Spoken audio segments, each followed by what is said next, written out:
Gannavaram TDP నేత రంగబాబుపై దాడి కేసులో నిన్న ఉదయం అరెస్ట్ చేసిన 8 మంది వైసీపీ నేతలు. గన్నవరంలో 8 మంది వైసీపీ నేతలను అరెస్ట్ చేశారు. కంకిపాడు పోలీస్ స్టేషన్ తరలించారు పోలీసులు.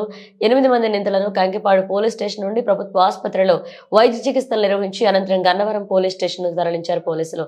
అర్ధరాత్రి 12 గంటలకు గన్నవరం పోలీస్ స్టేషన్ నుండి మెజిస్ట్రేట్ ఇంటి వద్దకు 8 మంది నేతలను తరలించారు పోలీసులు. 8 మంది నేతల పేర్లు ఓలుపల్లి మోహనరంగ, భీమవరపు యుతేంద్ర, రామకృష్ణ, మేసినేని బాబు, సూరపనేని అంజయ్య, అనగాని రవి, గుర్రం నాని, గోన్నూరు సీమయ్య, కర్ణాటి నిరంజన్లకు డిసెంబర్ 3వ తారీఖు వరకు 14 రోజుల రిమాండ్ విధించింది న్యాయమూర్తి. 8 మంది నిందితులను గన్నవరం సబ్ జైలుకు తరలించారు పోలీసులు.